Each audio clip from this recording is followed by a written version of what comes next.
Welcome back everyone. Welcome to civil services study practice set number 186 लगाते हैं UP PCS के लिए। तो चलिए स्टार्ट करते हैं। फोकस करेंगे ज्योग्राफी के क्वेश्चन पर। तो क्वेश्चन नंबर 1 पर आ जाइए। भारतीय मानक समय की यामोत्तर नहीं गुजरती आंध्र प्रदेश से होकर मध्य प्रदेश तो है नहीं, लेकिन मध्य प्रदेश से होकर भी गुजरती है। छत्तीसगढ़ से होकर गुजरती है, उत्तर प्रदेश से होकर गुजरती है, लेकिन महाराष्ट्र से होकर नहीं गुजरती। ऑप्शन नंबर सी है इसका आंसर। तो भारतीय मानक समय की यामोत्तर रेखा जो है वो उत्तर प्रदेश, मध्य प्रदेश, छत्तीसगढ़, उड़ीसा, मध्य प्रदेश और कौन सा प्रदेश है, आंध्र प्रदेश से होकर गुजरती है, लेकिन महाराष्ट्र से होकर नहीं गुजरती। तो यूपी, एमपी, छत्तीसगढ़, उड़ीसा और एपी, आंध्र प्रदेश और गुजरात भी, लेकिन नहीं है तो क्या, महाराष्ट्र। भारतीय मानक समय की देशांतर रेखा किस नगर से होकर गुजरती है बताइए।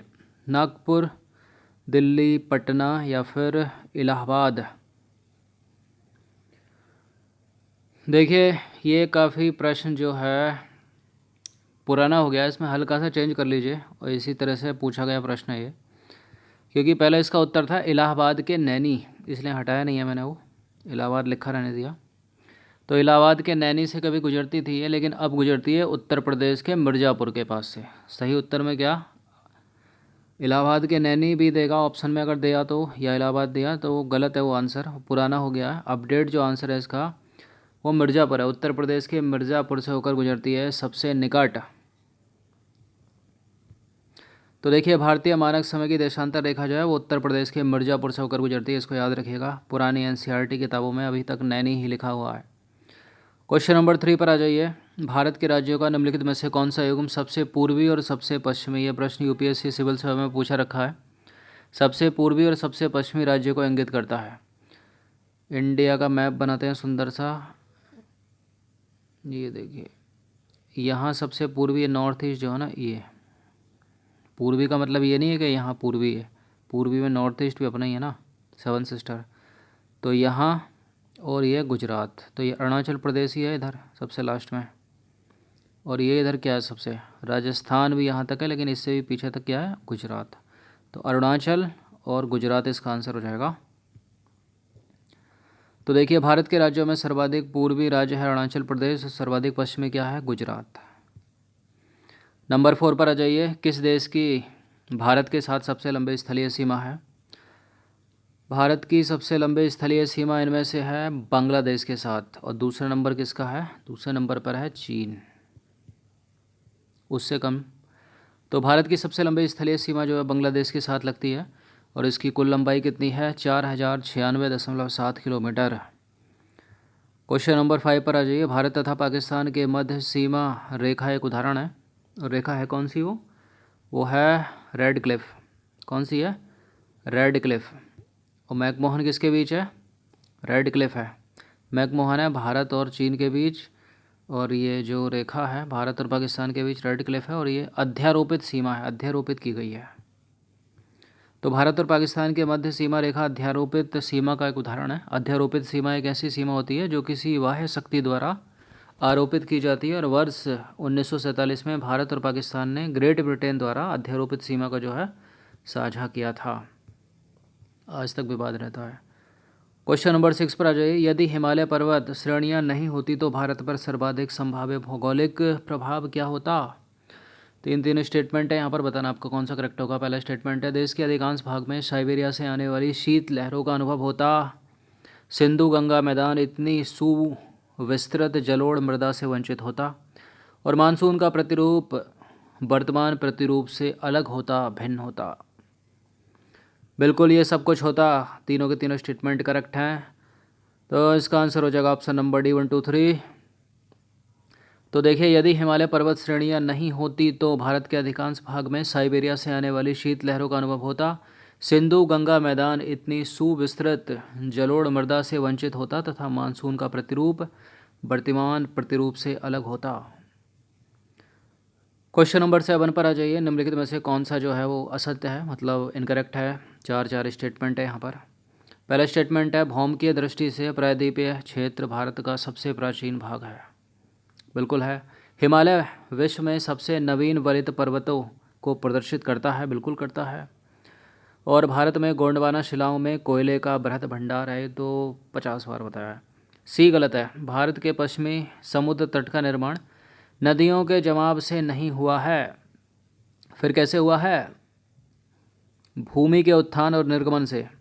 तो देखिए, भारत के पश्चिमी समुद्र तट निर्माण जो है वो नदियों की जमाव क्रिया द्वारा नहीं बल्कि भूमि के उत्थान एवं निर्गमन से हुआ है। भारत में कोयले का विशाल भंडार यहाँ की गोंडवाना सेलों में पाया जाता है। हिमालय वलित पर्वत का उदाहरण है और भूमि की दृष्टि से प्रायद्वीपीय क्षेत्र भारत का सबसे प्राचीन भाग है, याद रखिएगा।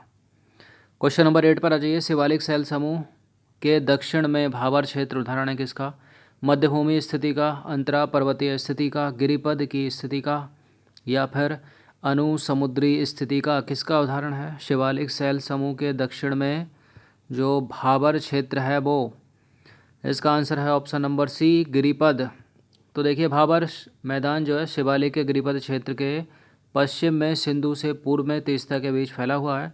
8 से 16 किलोमीटर चौड़ाई में इस मैदान का निर्माण कंकड़ व बजरी के जमाव से जो है हुआ है। क्वेश्चन नंबर 9 पर आ जाइए। हिमालय का पर्वत पदीय प्रदेश है, कौन सा है?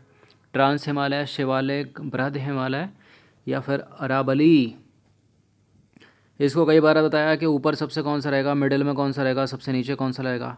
तो ऊपर, सबसे ऊपर महान हिमालय रहता है जिसको बृहद हिमालय बोलते हैं। बीच वाली है मध्य हिमालय, शिवालिक, मध्य हिमालय सॉरी बाहर मध्य हिमालय, हिमाचल हिमालय, ये है शिवालिक या बाह्य हिमालय।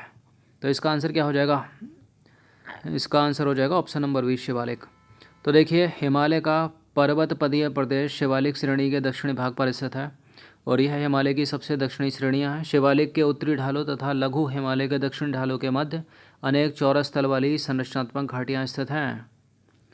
क्वेश्चन नंबर 10 पर आ जाइए। भारत जो है उत्तर भारत के उप हिमालय क्षेत्र के सहारे पहले समतल मैदान को क्या कहा जाता है? उत्तर भारत के उप हिमालय क्षेत्र के सहारे, सॉरी फॉर दिस, फैले नहीं, पहले नहीं है, फैले है, फैले समतल मैदान को क्या कहा जाता है? तराई, दून, खादर, या फिर भाबर? भाबर कहा जाता है, भाबर। तो देखिए, हिमालय क्षेत्र के गिरिपद क्षेत्र में पश्चिम में सिंधु से पूर्व में तीस्ता के बीच, ये फिर पहले आ गया, फैले समतल मैदानों को जो है वो भाबर कहा जाता है। और ये सामान्यतः 8 से 16 किलोमीटर चौड़ी हिमालय नदियों द्वारा अचानक ढाल भंग होने के कारण शिवालिक के जो कार्य क्षेत्र में की गई कंकड़ और बजरी के जमाव से जो है निर्मित मेखलाएं होती हैं। क्वेश्चन नंबर 11 पर आ जाइए। निम्नलिखित में से कौन सी चट्टान जो है भारत की नवीनतम चट्टान है? इनमें से देखिए, विंध, कुडप्पा, धारवाड़, गोंडवाना सबसे नवीन है इनमें कोयले की।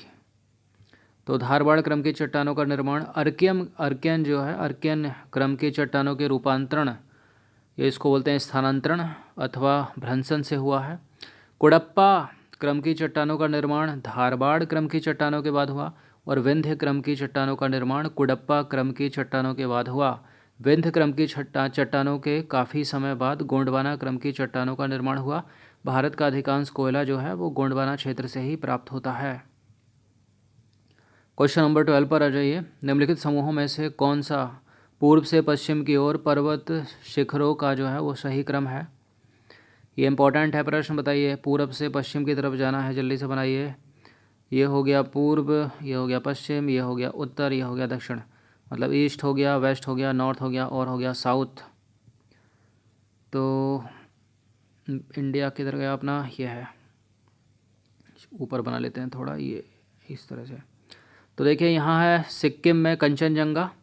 थोड़ा सा आगे चलिएगा तो आपको मिलेगा एवरेस्ट नेपाल में। फिर थोड़ा सा और आगे चलोगे तो आपको मिलेगा अन्नपूर्णा, और थोड़ा और आगे चले गए पश्चिम में तो आपको मिलेगा धौलागिरी। तो इसका क्रम क्या हो जाएगा? ऑप्शन नंबर बी, सबसे पहले कंचनजंगा सिक्किम, एवरेस्ट नेपाल, अन्नपूर्णा नेपाल और धौलागिरी भी नेपाल में ही, बी। तो उपरोक्त पर्वत शिखरों का पश्चिम से पूर्व की ओर जाने पर संयुक्त अनुक्रम सिक्किम का कंचनजंगा, नेपाल का एवरेस्ट, नेपाल का अन्नपूर्णा और नेपाल का धौलागिरी पर्वत। क्वेश्चन नंबर 13 पर आ जाइए। उत्पत्ति की दृष्टि से निम्न पर्वत श्रेणियों में नवीनतम कौन सी है? अजंता श्रेणी, पालकोंडा श्रेणी, कैमूर पर्वत या फिर पटकोई श्रेणी? तो अजंता, पालकोंडा, कैमूर, इन सबसे नवीन है पटकोई श्रेणी। ऑप्शन नंबर डी है इसका आंसर। तो देखिए पटकोई श्रेणी जो है हिमालय श्रेणी में स्थित है, जिसका निर्माण टर्शरी युग में हुआ। शेष सभी दक्षिण और मध्य भारत में स्थित हैं। उपरोक्त में सबसे नवीनतम श्रेणी पटकोई श्रेणी है। क्वेश्चन नंबर 14 की ओर अग्रसर होते हैं। निम्नलिखित में से कौन एक कर्नाटक, केरल एवं तमिलनाडु राज्यों के मिलन स्थल पर स्थित है? ये प्रश्न मोस्ट इम्पोर्टेंट है, पूछा है पहले। इसका आंसर है नीलगिरी की पहाड़ियाँ। तो देखिए नीलगिरी पहाड़ियाँ भारत के दक्षिणी भाग में स्थित एक पर्वतमाला है। यह पर्वतमाला पश्चिमी मतलब वेस्टर्न घाट श्रृंखला का हिस्सा है। यह कर्नाटक, केरला, तमिलनाडु राज्यों के जो है मिलन स्थल पर अवस्थित है। क्वेश्चन नंबर 15 पर आ जाइए। निम्नलिखित में से कौन महाराष्ट्र में स्थित नहीं है? महाराष्ट्र में स्थित सतमाला पहाड़ियाँ एग्जामिनर की फेवरेट बहुत सकते हैं इसको। हरिश्चंद्र श्रेणी में या बालाघाट श्रेणी में, या लेकिन नहीं है तो क्या मांडव श्रेणियाँ, मांडव पहाड़ियाँ, सी है इसका आंसर। तो बालाघाट श्रेणियाँ, हरिश्चंद्र श्रेणियाँ, सतमाला श्रेणियाँ जो हैं महाराष्ट्र में फैली हैं, जबकि मांडव पहाड़ियाँ जो हैं गुजरात राज्य के कठियावाड़ डिस्ट्रिक्ट में है, ना कि महाराष्ट्र में। तो 15 प्रश्न थे, कम से कम इसका रिवीजन आप एक बार तो कर लीजिएगा। Thanks for watching this video, thank you. देखिए यूपी गवर्नमेंट हलचल में है। अभी बीईओ का एडमिट कार्ड इशू कर दिया है उसने, क्योंकि लॉकडाउन मतलब यूपी में तो एटलीस्ट खुला ही है, उसकी सीमाएं खुली हैं।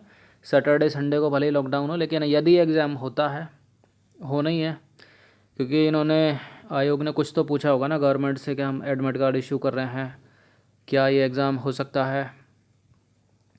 तो बीईओ का इसी मंथ जो एग्ज़ाम है, इसके बाद समीक्षा अधिकारी, और उसके बाद यूपी पीसीएस के लिए रेडी रहिए, ढील मत देना।